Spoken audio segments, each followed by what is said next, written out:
Gente, olha, eu tô rindo de nervoso desde a hora que eu comecei a acompanhar as histórias do Mike Leão.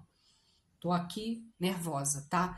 E eu tô acompanhando essas histórias e eu confesso que eu estou encantada barra apavorada, não apenas pela história em si, mas também pela forma como o povo brasileiro reage a essa situação. Porque nós temos assim, nós brasileiros, nós temos uma característica que é nossa e só nossa e muito peculiar. A gente acolhe, a gente recebe, a gente dá um amparo e muitas vezes a gente deixa a pessoa que mal conhecemos abrir a porta da geladeira da nossa casa, que acabou de ser trazido ali. Qualquer estrangeiro, a gente tem essa característica de receber bem dessa forma, né? Tem aí a história do Paul Cabanes, que é o francês que veio para o Brasil e foi abraçado pelos brasileiros, que todo mundo segue, vai ao show dele. Tem o Batista Miranda, que é angolano. Milhões de pessoas seguem o Batista.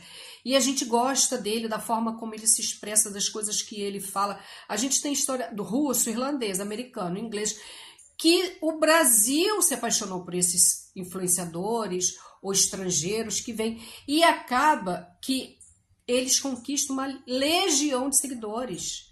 Tivemos aí a maravilhosa Tilda Swinton, demonstrando carinho e respeito pela colega de profissão, que é a Fernanda Torres, e durante ali as premiações, o pessoal já queria jogar CPF em cima da mulher. E nós adoramos esse tipo de comportamento, que isso é nosso.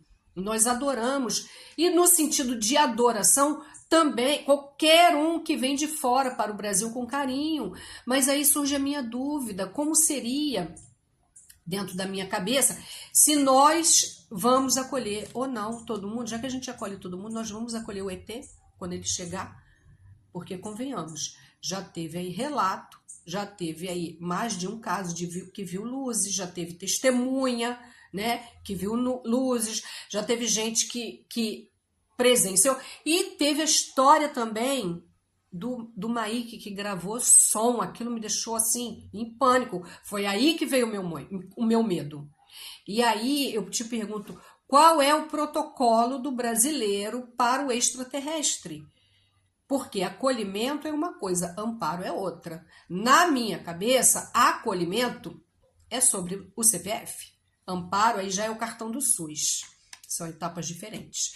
A gente precisa decidir isso antes deles chegarem. Porque imagina o ET desembarcando aqui, encontrando um brasileiro em 15 minutos.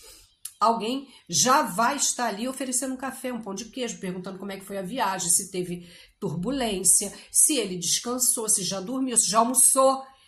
Mas a questão é, vai ser só isso? E aí nós vamos além, a gente vai além, né? Porque se der certo para eles, né, aquela chegada ali no Brasil, beleza. Aí ele fala assim, olha, eu gostei daqui, tá, eu vou lá e trago minha família. E aí começa a minha preocupação, porque as minhas preocupações vão em camadas, né? Como é que funciona a estrutura familiar deles? Porque aqui nós temos pai, mãe, filho, irmão, tio, sobrinho. Tem os agregados, afilhado, né? Aquele parente que ninguém sabe da sua existência, qual é o grau de parentesco, mas ele aparece no churrasco. Agora, e lá? Como é que é a árvore genealógica do extraterrestre? Como é que funciona esse sistema familiar dentro da cabecinha dele? Se for reptiliano, por exemplo, eu fico preocupada, porque os répteis costumam colocar muitos ovos, muitos mesmo.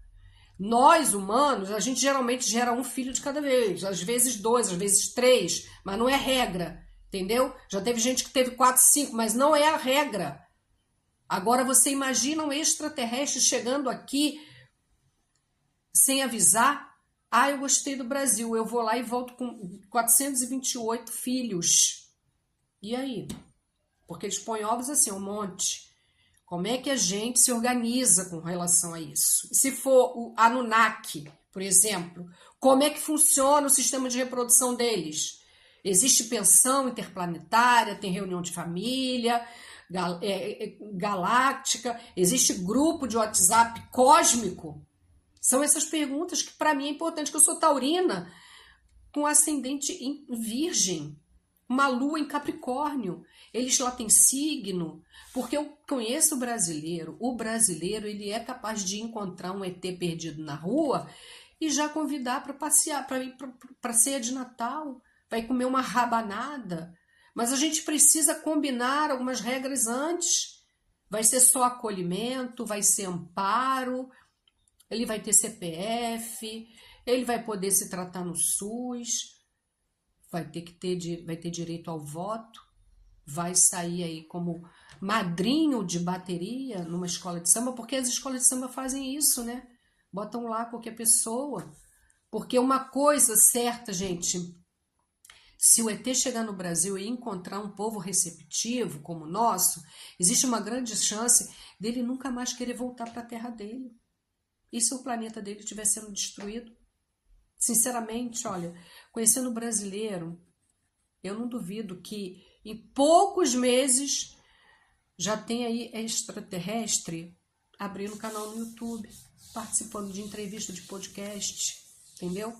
Explicando como é que é a vida em Andrômeda. Afinal, se existe aí uma característica que define o Brasil, é a capacidade quase sobrenatural de transformar qualquer visitante em parte da família. E aí, como é que vai ficar? Né? E aí, se ele chegar aqui, leve-me ao seu líder, eu vou levar direto para quem? Lorelai Fox, ela que entende dessas coisas. E sabe o que eu tenho medo e preocupação? Eu tenho que começar a concordar com aquela mulher que fala que é pleiadiana, que ela é não sei o que da nave. Esse pessoal que está aí no YouTube direto, falando de chegada de ET.